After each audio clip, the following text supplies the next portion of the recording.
In this video, we'll be covering how to narrow down your search results in a database to make it easier to find the articles relevant to your research topic. After you've done your first search for articles, if your topic is one a lot of articles have been written about, you might see a frighteningly huge number of results and wonder, how am I going to find what will help me with my project out of all of these thousands of articles on dozens of pages? You can use filters on the search results page to give you a smaller number of articles that are more focused on your research question.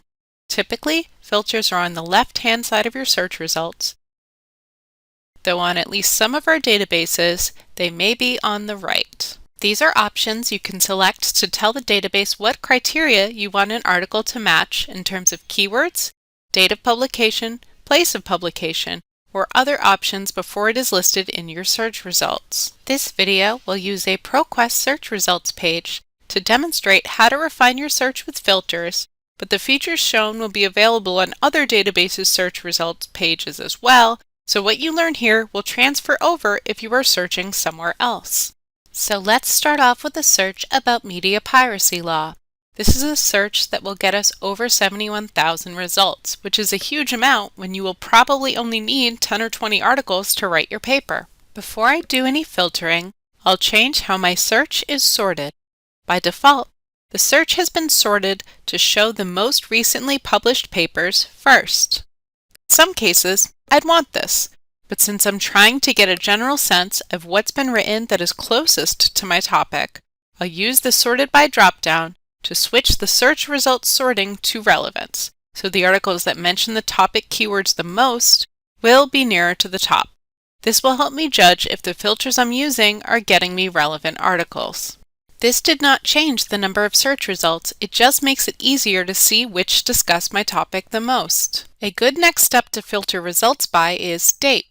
The results here go all the way from 1858 until now. If you're researching, say, Shakespeare, an article from the 1850s isn't necessarily going to be less useful than one from 2 years ago, and the date wouldn't matter. But for other subjects, your professor might consider even a 6-year-old article to be too outdated. So you'd want to make sure to remove all articles that are too old from your search results. If you know you won't use them anyway, they might as well stop cluttering up the page to keep you from seeing the articles you could use. In the case of this search, the research topic is connected to internet piracy. So anything older than, say, 1999 can't possibly be actually about laws related to internet piracy. So I'll enter 1999 where it says from, and 2022 where it says to, and then select Update to make that the range of my results. That changed throughout about 3,000 articles that we don't need. Let's also select based on source type. What you do here will depend on what your topic is. For some topics or classes, you might be able to use information that came from a lot of different places, so let's choose more to see the options this database has. For something that has a business angle, you might want to add trade journals. If you are looking at media coverage of an issue, or if you know that some aspects of your topic are so new that they may not have yet made it to scholarly journals, you might choose to include magazines and newspapers as sources in your search results. For the purposes of this video, let's say I was searching for one of the more common scenarios, one where the professor wants me to use scholarly peer-reviewed journals. So I'll choose the box for peer-reviewed and scholarly journals for my source type. That made a big impact. Now there are under 6,500 articles left in our results. That's 90% of the articles that wouldn't help me do my paper gone. But there's still more that filters can do. All of those other filters were about when the articles came out and what kind of source published them. This next one, subject, lets you narrow your results based on what is actually written about in the article.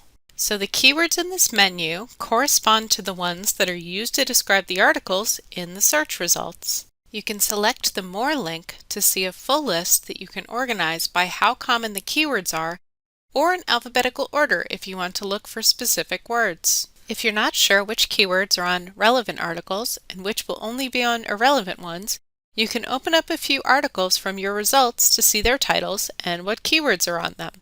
For instance, these ones about media piracy have piracy and copyright as keywords, and this one about piracy, as in the kind with boats, has maritime law as a keyword. After looking at different article keywords, I'll select intellectual property, piracy, and copyright as being keywords that need to be on an article before it is in my narrower results list. In ProQuest databases, I can also select that I want to exclude certain keywords, so I'll choose to exclude articles with maritime law as a keyword. This can be handy if your topic has a lot of different dimensions to it, or if one of your search keywords has multiple meanings. Then I'll apply the keywords. Now the number of results have been narrowed down even further to around 1,400, and most of the results near the top have titles about media piracy and how it pertains to the law. You may have noticed that every time a filter is added, a line appears in this Applied Filters box. This can tell you at a glance what filters you have, and each are easy to get rid of. If I've decided that my search has been narrowed too far, I'll just click the X next to the filter that I don't want anymore. This can also help if I want to switch between different searches. Like maybe I want to just see the articles about software piracy by selecting that object on the subject filter. Then I can get back rid of that keyword after opening a few articles if I want to get back to more general articles on my larger topic. Additional options you can use in most databases are publication title, for if there's a particular journal, magazine, or newspaper you want to search within, and language, for if you only want to look at articles in a particular language. Filters are how you can take a search results page with tens of thousands of articles that might be related to your topic and turn it into a more manageable number of results that better match your research interests. Different databases give you different ways to do this, but they function very similarly. If you run into any issues while trying to do research, feel free to contact the library. We're here to help.